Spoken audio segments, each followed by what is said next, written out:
Hey, I'm Chris Van Vliet. Go behind the scenes and beyond the headlines with the biggest names in pro wrestling and beyond. Jeff Jarrett, great to see you. In this business, the story behind the scenes, so much more entertaining than what you see on camera. Ladies and gentlemen, my name is Paul Heyman. Mr. Heyman, you are a master at the little things. That's how you turn good into great. What does it take to achieve greatness? Whatever it takes, I'm willing to do. That's an Emmy-winning performance. How about it? Insight with Chris Van Vliet. Follow and listen on your favorite platform. This Jocks 94.5 podcast is brought to you by Millennium Satellite and Video. Log on to msbnow.com. TV excellence everywhere. That's Millennium. McElroy and Cubelic in the morning starts now. All right, let's put the top 50 players in college football per PFF to rest and talk Big 12 Media Days again. Craig Smoak, 365 Sports, joining us for Big 12 Media Day coverage and some talk on Auburn's first opponent, Baylor, as well. Some of the things that we learned from the Baylor folks that were there at Big 12 Media Days. But, Craig, we talked earlier in the show about just some of the Texas Tech brass, specifically that were there at Big 12 Media Days, the defense that continues, some of the excuse making and what appears to be surprise that people were frustrated with them, pointing fingers at them. Were you surprised at how much this is still taking place in person with the Texas Tech folks that rolled through Frisco and the Star? Well, hey, guys, thanks for having me as always. Always a pleasure to spend some time talking some college football with y'all. And, yeah, you know, at this point I'm not really surprised with Texas Tech and just the saga that continues around them. I was I think most surprised, less so by Texas Tech kind of still defending themselves, and really more so surprised by the way the Big 12 kind of fumbled just this entire introduction to media days with Brett Yormark and his lack of answer when asked a question about Texas Tech right off the bat. Like, you had to know that questions were coming. You had to know that people were going to want to talk to you about Texas Tech, given this is the first time that they've been able to ask you questions. And Brett Yormark has this, you know, weird non-answer, says now's not the time to talk about it. And it's like, dude, we're at media days. Like, when are we going to talk about Texas Tech and what's going on? If not here, if not now, when? And then has a follow-up question, which turns into the viral clip that you've probably seen where he's telling the guy to stand up when he asks the question, kind of has this weird, aggressive sort of response to it. That just sort of, it went from being a media days where you thought, hey, this might just all get kind of talked out and we'll move forward and everything's been decided and all that, to right out of the gates being a, well, that was a terrible answer by the commission. Man, he's still after Texas Tech. And it just set the thing off from the very beginning that this was going to continue. And if anything, it added more layers to it. So just kind of a weird deal where you also had the report by Ross Dellinger that came out discussing this secret meeting that's occurred in Fort Worth with Texas Tech brass like Cody Campbell, as well as the commissioner and Brett Yormark. So there was that story, as well as the commissioner's exchange. And so if things were just sort of normal, then I think that would have been one thing. But given that there was just all this focus and then just sort of this weird response by the commissioner and then these new details, Cincinnati's under investigation, we know now. There's just more layers being added, if anything. So, no, I'm not surprised to hear Texas Tech defend themselves, guys. If you know Texas Tech, if you know kind of their officials, which you've gotten a pretty good impression of the last few months, then they're dug in on how they've responded to everything. They're dug in on their stance. They're dug in that they supported their athlete. They're dug in that they did nothing wrong. They're dug in that they're being unfairly punished. And so, no, I was not surprised that they continued to stay dug in and kind of defend themselves. I was more so surprised by how the Big 12 sort of set them up to have more ammunition to be even further dug in than they already were. So this is a story that isn't even so much about Brendan Sorsby anymore. It's now more so about Texas Tech versus the league office, Texas Tech versus Brett Yormark, and Texas Tech feeling as though they've been wronged more so than they should have been in this whole saga. So it's gotten more interesting, but I know for a lot of people out there that don't feel like they're the victim, it's an eye roller, and they're not making a lot of allies, that's for sure. That's the biggest understatement in the history of the world. That's for sure. When you look at the coverage though from the Big 12, could they have put it to bed? What would you, if you were in charge of maybe the PR for the Big 12, how would you have handled it in the media day setting? I think the most simplistic way that you could have done this was, well, first of all, you had to know this was coming, right? So that was what was so surprising was I anticipated that Brett Yormark would have like some prepared statement or you'd have some prepared answer ready to go to just kind of shut it down. And I think the way to do that would have been and said, hey, I know y'all want to talk Texas Tech. I have my thoughts. We're going to talk about it and clear the air at some point. But for right now, we still technically have an ongoing lawsuit against them, which all came about as a result of Ken Paxton, the politician from Texas, going out on the offensive a couple of weeks ago and saying, hey, you guys better not punish Texas Tech or else. And then you had the lawyers get involved and basically threaten the same thing, Jeffrey Kessler. And then the Big 12 said, hey, thank you for that life raft because that's exactly what we needed to turn around and have cause to sue you guys because you're threatening us if we dare even attempt to punish you, which is against the bylaws. And so the Big 12 put together that suit that actually led to Brendan Sorsby eventually being let go. So they sort of entrapped themselves, but that is still ongoing, that lawsuit by the Big 12, because they want to have an assurance that they have absolute authority to punish their members. So they could have just said, to answer your question, we have ongoing litigation. We're working it out as a conference. But for right now, until that's over with, I don't feel comfortable, and I've been advised to not say anything specifically about this until that is resolved. Now, that might have been a cop-out answer, but at least it would have made some sense. Instead, the commissioner tries to say, well, now's not the time or place, when that's absolutely the time and place to talk about this. And then he gets all aggressive with another guy a little while later that wants to talk about it. So I think he could have stomped that out by just saying, hey, there's an ongoing lawsuit with us right now.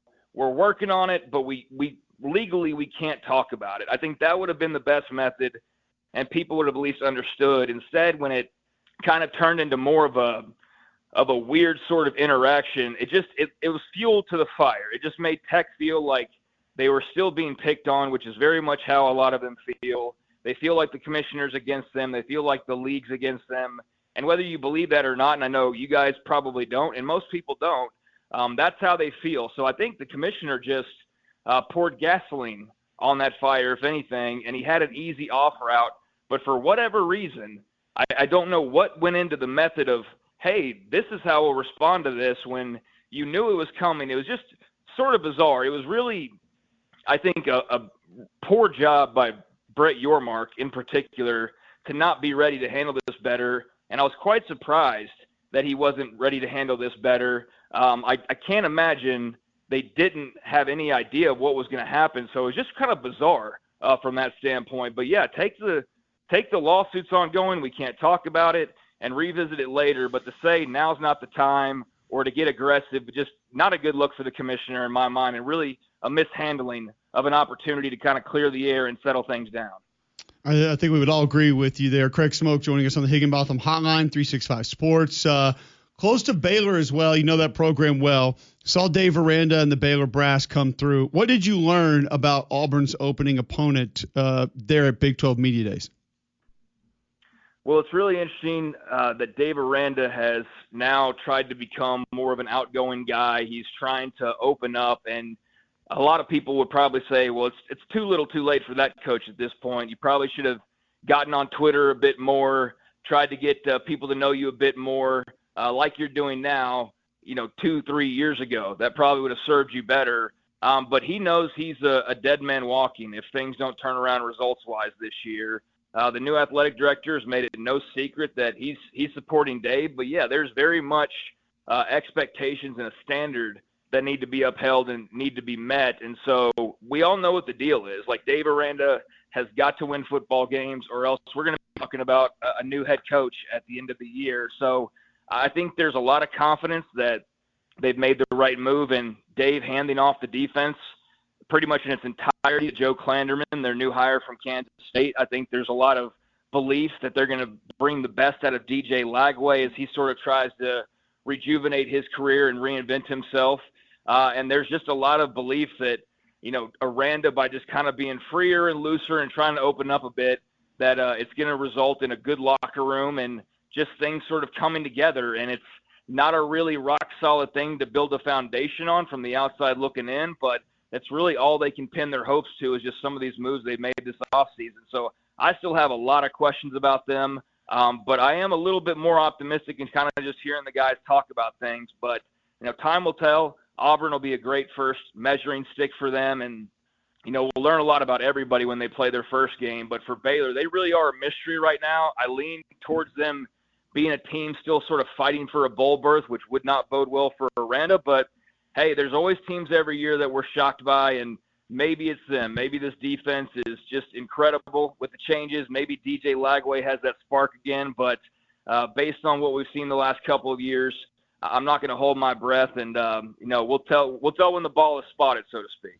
When you look at where their ceiling was back in, 21 when they won the Sugar Bowl, what's gone wrong to lead to this point? What can you specifically tell us where it was that Aranda might have made a misstep to kind of get it off the rails and what he must do to kind of get it back on?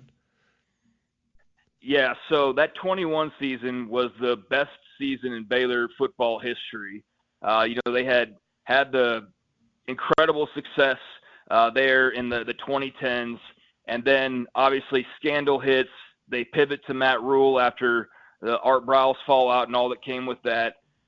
Rule kind of builds them back up, builds their confidence back up, and then here comes Aranda, which was a very experimental hire because this guy, was known for being a defensive guru, but didn't have a big personality, not necessarily somebody really that a lot of people pegged as a head coach. And so here he comes in and he puts together some pretty good hires, but also has some carryover from Matt Rule's staff, like Joey Maguire as one of those guys, as a matter of fact, among some others. And they just had the perfect storm come together in 21 with talent and coaching, and they won the close games, and it was just magical. And so they had that great run, and then that's when everything in college football changed. 21 was the last year when it was just kind of the older college football we knew, because then what happened right after that was NIL became legal, and the floodgates opened. And Aranda and Baylor, rather than being well prepared and being well set up to kind of attack that, they sort of just thought, well, we're just going to bring the guys back from this greatest team ever that we've had, and we're going to run it back and we'll add some pieces, but we don't really feel the need to attack the portal all that heavy.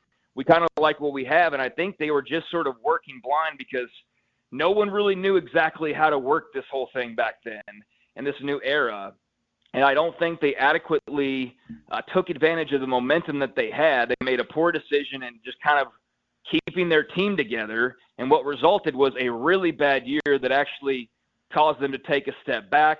Then you start losing coaches, and then things just sort of change, and it's like they lost control of the car and couldn't grab it back there for a couple of years. So I think just a poor reaction to the beginning of NIL, and then Dave Aranda kind of being too slow and making some changes, and maybe not making changes but making some of the wrong decisions. It just sort of snowballed on them and has led to just a very topsy-turvy last few years where I think they've had a lot of trouble trying to find themselves in this new landscape.